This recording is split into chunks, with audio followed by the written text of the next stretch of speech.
Time now for the Geico 15. Geico, 15 minutes could save you 15% or more on car insurance. Visit geico.com to see how much you could save. Let's welcome in our college football experts, Chip Patterson and Emory Hunt, to take a look at some of the early games in the Week 1 Saturday window, starting with Colorado State taking on number 8 Michigan. This was not expected to be close. It wasn't close. Michigan winning a big one, 51-7. Chip, I'll start with you here. We expected this result. What did you see out of Michigan here that kind of caught your eye?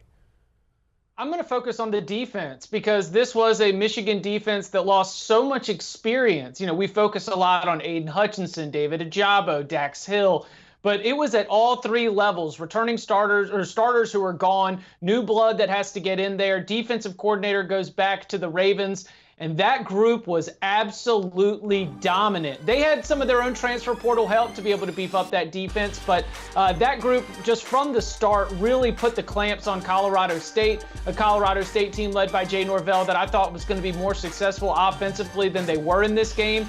And so we sort of know all the pieces about Michigan's offense. We know they've got two good quarterbacks, good wide receivers, good running backs, good offensive line. But the question mark for whether Michigan was going to be able to compete for the Big Ten title again for me was going to be on that next man up mentality on the defensive side of the ball. And everything from start to finish in this game suggests that they are elite defensively.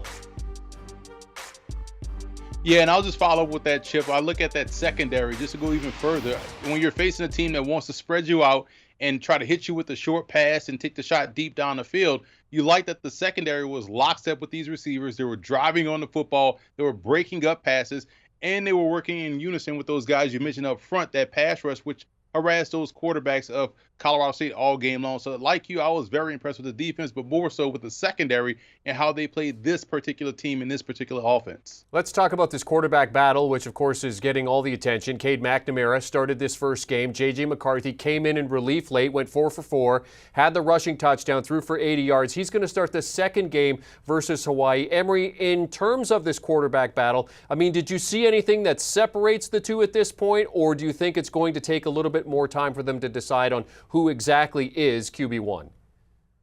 I feel like speed separates them too right now. When you think about the way the college football game is, you got to be able to move, and that's what hindered Colorado State. They had no answer for the pass rush. They couldn't get out of their own way. Quarterback couldn't evade pressure. He was getting sacked a lot. So if you look at Michigan's two quarterbacks, it's hard to go from a quarterback that got you to the college football playoff, but you look at the potential that McNamara is, that he has behind him, and McCarthy, it's tough to go against that. So he better hope, if you're McNamara, you hope that McCarthy doesn't have a blowout game in Hawaii, because we know how it is. You only remember the last thing you saw.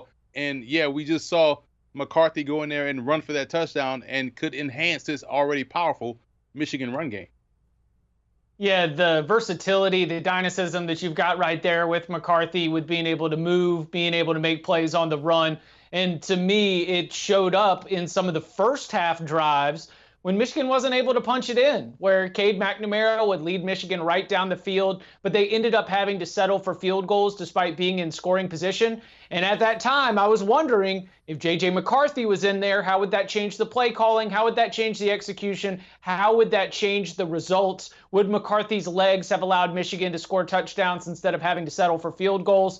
And we look ahead to the Hawaii game, and from what we saw from Hawaii so far this season, the roster is just not in a position where I expect that to be a competitive game. McCarthy will star, he will play well, and I don't think they'll be settling for field goals as often as they did here on Saturday. As mentioned, 80 total scrimmage yards there. Jake Moody, 3 for 3 in terms of the field goals for Michigan. Chip, you alluded to that, the fact they weren't able to punch it in for more touchdowns. He did have 6 extra points, and it was a rushing effort here for Michigan. 4 rushing touchdowns for them, just 1 passing touchdown, and that did come from McNamara. Do you want a sports network that delivers everything that matters about the game? The highlights, the picks, the instant analysis, no yelling, no fake debates, no politics. Hit the subscribe button and never miss a moment.